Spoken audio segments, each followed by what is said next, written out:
Class 10th के जितने भी विद्यार्थी बोर्ड एग्जाम 2023 की परीक्षा देने जा रहे हैं, उनका जो मैथ्स का एमपी बोर्ड में जो 11 मार्च का आपका मैथ्स का पेपर है, वहां पेपर कुछ इस तरह का रहेगा। पूरे पेपर का देखिए, पूरे पेपर का मैं सॉल्यूशन आपको उपलब्ध कराऊंगा, आपको बिल्कुल भी चिंता नहीं करनी है। तो बिना किसी देरी के वीडियो को करेंगे स्टार्ट। देख लीजिए, हमें केवल एक बार 10th क्लास की परीक्षा देनी है और हम अच्छे से नंबर लेकर आएंगे, ठीक है। इसलिए आप अच्छे से मेहनत करिए, मैं आपकी पूरी मदद कर रहा हूं, पूरे सवाल क्वेश्चन को अच्छे से समझाऊंगा, एक एक चीजें एक से लगाकर 23 तक का पूरा सॉल्यूशन, क्वेश्चन आंसर का सॉल्यूशन भी समझाऊंगा, ठीक है। किसी पूर्णांक क्यू के लिए प्रत्येक विषम संख्या का पूर्णांक होगा। देखिए, विषम संख्या होती है जिसमें 2 से पूरी तरह भाग नहीं जाता, और यहां पर 2q+1 ये इसका एकदम राइट ऑप्शन रहेगा, ठीक है। द्विघात बहुपद में बहुपद की घात होती है। देखिए, द्विघात नाम में ही लग रहा है, जिसकी घात 2 हो वो कहलाता है द्विघात बहुपद, तो यहाँ पर 2 हो जाएगा। चलिए आगे बढ़ते हैं।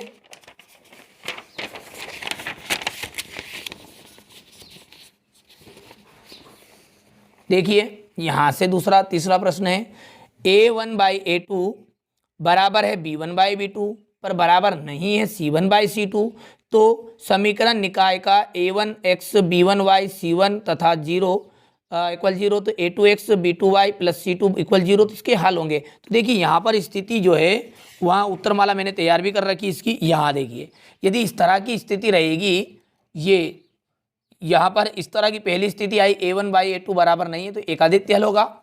यदि इस तरह की स्थिति आई तो कोई भी हल नहीं होगा, और तीनों ही बराबर रहेंगे तो अनंता अनेक हल होगा, ठीक है। तो यहाँ पर जो स्थिति है वो सेकंड वाली आपसे पूछी गई, देख लीजिए, तो इसका कोई भी हल नहीं होगा, ठीक है। तो यहाँ पर बा एकदम राइट रहेगा। बिंदु a 0,6 और b 0,-2 के बीच की दूरी, ठीक है, तो इनके बीच की दूरी हो गई है 8, और यहाँ पर जो पांचवे की बात करते इसमें आ जाएगा आपको 50। छठा जो माध्य है, ठीक है, ये सूत्र किसका है, तो ये सूत्र है माध्यक का, ठीक है। लंबा वीडियो ना बने इसलिए थोड़ा सा जल्दबाजी भी कर रहा हूं। यदि px एक द्विघात बहुपद है तो px इक्वल 0 को कहते हैं, देखिए इसको कहेंगे वर्ग समीकरण। क्या कहेंगे?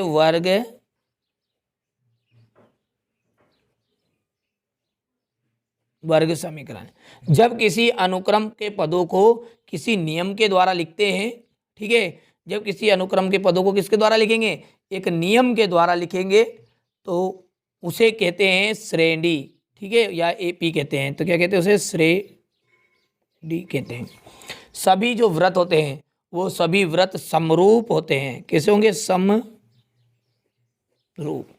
नीचे खड़े रहकर ऊपर की ओर देखने के लिए दृष्टि रेखा को क्षैतिज रेखा से जितना ऊपर घुमाना पड़ता है वहाँ कोण होता है। तो देखिए, हमेशा नीचे से व्यक्ति जब ऊपर देखेगा तो वो कहलाएगा उन्नयन। उन्नयन, अपने नयन आने का मतलब है आँख, और अपने आँख को ऊपर की ओर करना, तो वो कहलाएगा उन्नयन कोण। और जब नमन आएगा नीचे देखेगा तो वो कहलाएगा अवनमन कोण। व्रत के अनुदिश एक बार चलने में तय की गई दूरी जो होती है वो क्या कहलाती है? व्रत की परिधि। देखिए यहाँ पर समझिए इसको, ये कोई एक व्रत है, ये व्यक्ति यहाँ से चल रहा है तो यहाँ से चलता हुआ इसके ऊपर पूरे व्रत के ऊपर चल गया, तो ये कहलाती है इसकी परिधि। क्या कहलाती है? परिधि, ठीक है। बेलन के आयतन का फॉर्मूला जो होता है वो होता है πr²h, ठीक है। चलिए इसके बाद में अगला जो प्रश्न है उसकी ओर आगे बढ़ते हैं। तो ठीक है, तो यहाँ से देखिए, अब है सही जोड़ी, ठीक है। विविक्तकार जब शून्य होता है, विविक्तकार शून्य होता है जब मूल कैसे होते हैं? समान और वास्तविक होंगे। ये पहला हो गया है। AC² equal AB² plus BC² plus 2BC into BD, ठीक है। तो ये क्या है? आपकी न्यून कोण प्रमेय है। ये तीसरा हो गया है, सॉरी दूसरा हो गया है, हाँ सॉरी दूसरा है। x,0 के बिंदु का जो भुज है वो भुज, इसमें आपका x है आगे वाला भुज कहलाता है, तो तीसरा हो गया है। और इसके बाद में sin 30 डिग्री, sin 30 का जो मान है वो कितना होता है? sin 30 होता है cos 60 के इक्वल, तो ये हो गया आपका चौथा। अब देखिए यहाँ पर पांचवा है sin थीटा। देखिए यहाँ पर sin थीटा नहीं है, ये मिसप्रिंट है, ये सेक थीटा है, और सेक थीटा का होता है 1/cos थीटा, तो ये पांचवा हो गया आपका।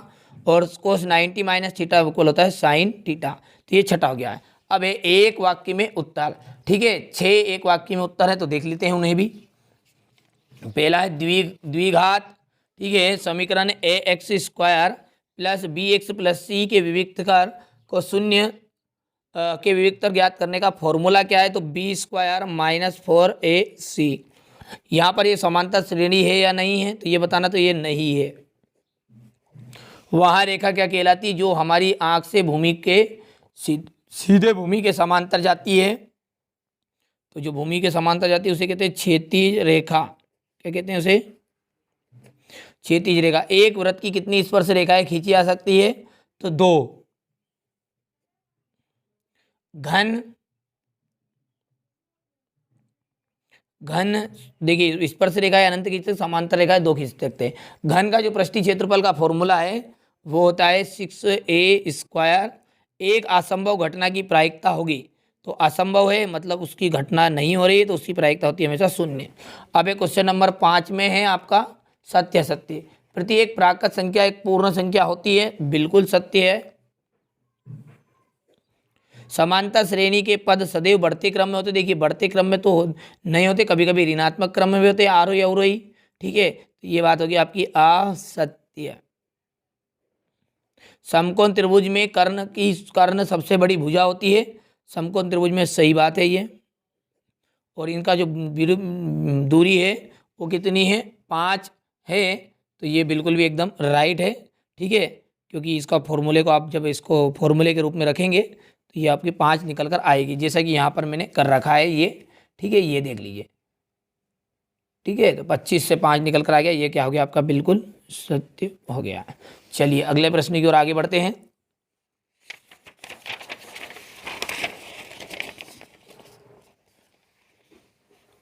चलिए अगला है वृत्त त्रिज्या r वाले वृत्त की परिधि 2πr, ये भी सत्य है।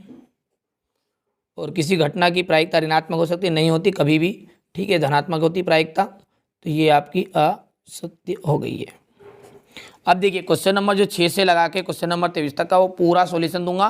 एक बार आप पेपर का स्क्रीनशॉट ले लीजिए, इसके तुरंत बाद हम, ठीक है, इसके सॉल्यूशन को भी देखेंगे कॉपी में लिखा हुआ, ताकि आपको सॉल्व करते समय ध्यान भी रखना है कौन सी स्टेप कहाँ लिखनी है, किस तरह लिखना है, कि कौन सी गलती नहीं करनी है, ठीक है। तो यहाँ पर देखिए क्वेश्चन नंबर 7, ये क्वेश्चन नंबर 8 है, क्वेश्चन नंबर 9, क्वेश्चन 10, क्वेश्चन 10 के बाद में यहाँ से देख लीजिए, क्वेश्चन 10 के बाद में क्वेश्चन नंबर 11, 12, 13, ये क्वेश्चन नंबर 14 है, ठीक है, ये क्वेश्चन नंबर 15, ये 16 है,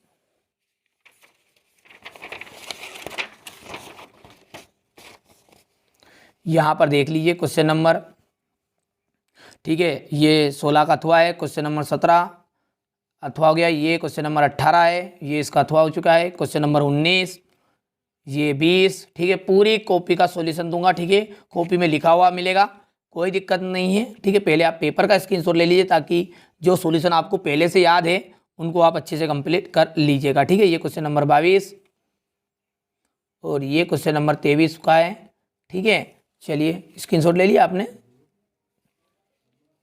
चलिए इसके बाद में यहाँ से ये अंतिम जो क्वेश्चन नंबर 23 का सवाल है, ये सवाल हो गया उसका, और ये अंतिम इसका, ठीक है ना, यहाँ से देख लीजिए, ठीक है।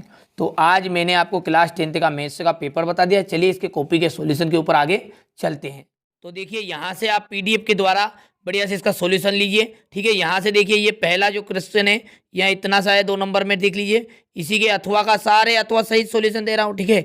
ये अथवा का सॉल्यूशन लीजिए, थोड़ा सा और छोटा कर देता हूँ ताकि पूरा प्रश्न एक बार में स्क्रीनशॉट में आ जाए, ठीक है। इसी के बाद में ये क्वेश्चन नंबर 7 है, ठीक है, देख लीजिए क्वेश्चन नंबर 7 ये यहाँ तक है, अतः करनी आंसर की लाइन भी लिखनी है, ठीक है। आप में संख्या है।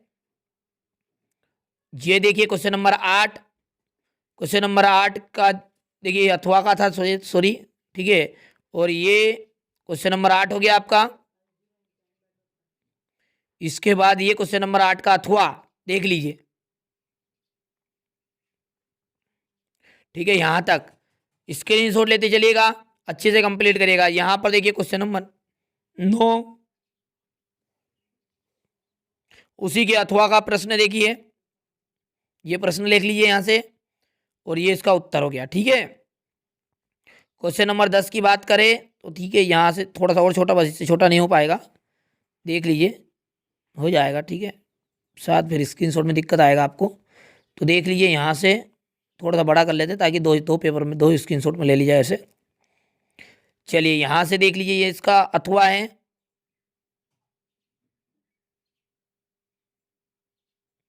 क्वेश्चन नंबर 11, ये इसका अथवा। क्वेश्चन नंबर 12 है, देख लीजिए। ठीक है, क्वेश्चन नंबर 12 का अथवा भी है। सारे क्वेश्चन दे रहे हैं आपको, बिल्कुल भी चिंता नहीं करनी है। ठीक है, ये क्वेश्चन नंबर 14, इसके बाद इसका देखिए बचा हुआ शेष भाग, यहाँ से इसका अथवा वाला है प्रश्न है, देखिए ये अथवा वाला प्रश्न यहाँ पर है, देख लीजिए। ठीक है, ये अथवा लिखा हुआ यहाँ पर देख लेना। ठीक है, इतना हो गया, और ये आंसर की लाइन स्क्रीनशॉट लेते चलिए आप। ठीक है, ये क्वेश्चन नंबर 15 है, ये सवाल हो गया, अब ये इसका उत्तर है। ठीक है, थोड़ा छोटा कर लेते हैं, ये देखिए, और छोटा कर लेता हूँ थोड़ा सा, देखिए अब आ गया। ठीक है, स्क्रीनशॉट लीजिए, इसके अथवा का प्रश्न है, देखिए ये यहाँ पर। अब क्वेश्चन नंबर 16 पे, और इसके नीचे का अथवा का क्वेश्चन, और ये क्वेश्चन नंबर 16 का जो आंसर है। प्रश्न नंबर 17 अथवा इसका, क्वेश्चन नंबर 18, ये इसका अथवा प्रश्न है क्वेश्चन नंबर 18 का।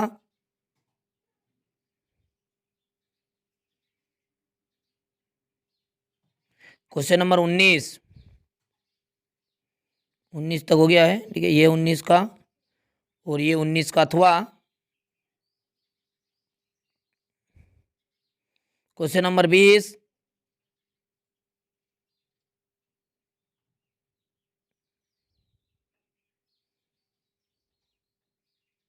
क्वेश्चन नंबर 20 का अथवा है। ठीक है, क्वेश्चन नंबर 21, स्क्रीनशॉट लीजिए आप तो। ठीक है, फिर भी एक पेज में नहीं दे पा रहा हूँ, मजबूरी है। ठीक है, 2 पेज में उत्तर, बड़े बड़े प्रश्न हो गए हैं।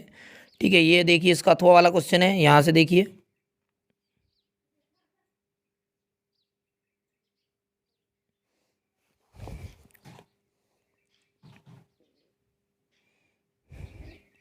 चलिए, क्वेश्चन नंबर 22 का ये प्रश्न हुआ। ठीक है, अभी इसका उत्तर यहाँ पर बच्चे के पास नहीं था उपलब्ध, इसलिए नहीं कराया। ठीक है, बाकी सारा सॉल्यूशन इनका जो आप चाहते हैं, इनको अच्छे से एक एक प्रश्नों को अच्छे समझाए, तो एनसीईआरटी कोचिंग मैथ्स। ठीक है, कौन से चैनल पर जाना है, एनसीईआरटी कोचिंग मैथ्स। ठीक है, तो वहाँ पर आप देख सकते हैं, इसका सॉल्यूशन आपको मिलेगा देखने को। यहाँ से देखिए, ये क्वेश्चन नंबर 23,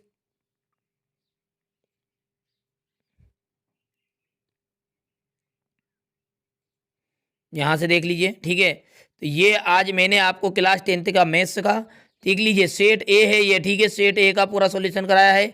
जो बच्चे वास्तव में पूरे में से 75 नंबर चाहिए, उसको ABCD चारों सेट कंप्लीट कर लेना है, और 70%, ठीक है, परसेंटेज नहीं, ठीक है, 70% का पेपर रहेगा इन 75 नंबर का, और 75 में से 75 नंबर प्राप्त कर लीजिए। चलिए, तो मिलते हैं अगले वीडियो में।